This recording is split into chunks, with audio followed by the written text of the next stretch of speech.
Kisah mistis Pocong Sukowati, legenda dari Temanggung. Awal cerita.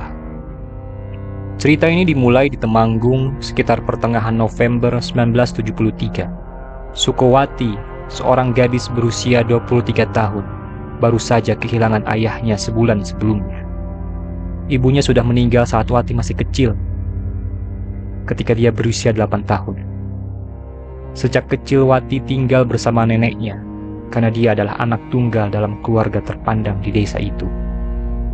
Meskipun yatim piatu, Wati beruntung masih memiliki neneknya dan berasal dari keluarga yang cukup berada. Wati dikenal sebagai bunga desa. Selain cantik, dia juga cerdas, ramah, religius, dan santun. Tahun itu, Wati baru saja lulus SMA dan langsung bekerja di kantor kelurahan setempat. Banyak pemuda, baik dari tetangga hingga orang kota, datang melamarnya. Tapi semuanya ditolak. Neneknya berharap ada yang bisa menopang Wati jika neneknya tiada. Namun Wati tetap setia dengan cintanya pada Bondan. Pengkhianatan. Pada saat itu Wati harus bekerja keras untuk menghidupi neneknya yang sakit-sakitan. Namun, di akhir tahun 1974, Bondan malah menikah dengan wanita lain. Wati tahu tentang perjodohan Bondan, tapi Bondan pernah berjanji bahwa dia tidak akan menikah dengan wanita lain selain Wati. Konon, Wati sedang hamil saat itu dan mengurung diri di rumah setelah pernikahan Bondan. Beberapa bulan kemudian, warga menemukan Wati gantung diri di kamarnya, hamil 6 bulan. Jasad Wati ditemukan beberapa hari kemudian karena ada tetangga yang ingin menjenguk neneknya Wati. Bau busuk dari rumah membuat warga memaksa masuk dan menemukan Wati sudah meninggal. Tubuhnya membengkak dan berbau busuk.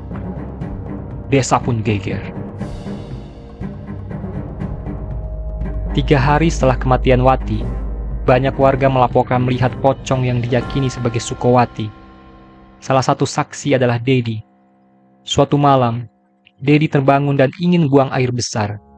Dia pergi ke jamban di pinggir desa dan bertemu tetangganya Pak Sulam.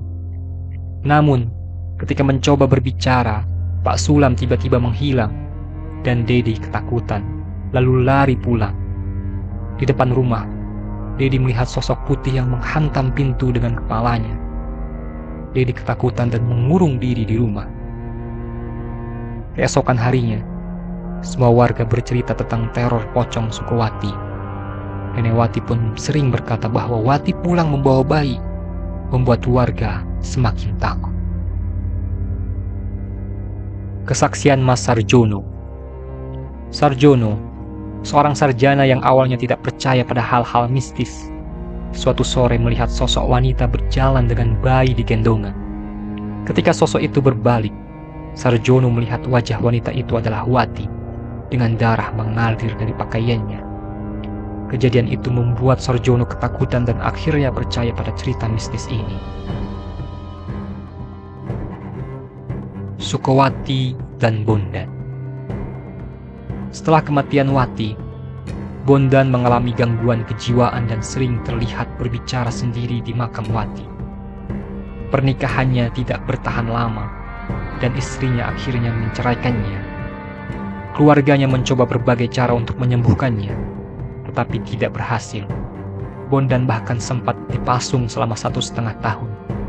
Pada akhirnya, Bondan gantung diri di usia 64 tahun. Mengakhiri hidupnya dengan cara yang sama seperti Sukowati. Itulah kisah tragis Sukowati dan Bondan, hubungan cinta terlarang yang berakhir dengan kematian. Cerita ini menjadi legenda menyeramkan yang terus hidup di Temanggung, mengingatkan kita akan dampak dari cinta yang tidak direstui.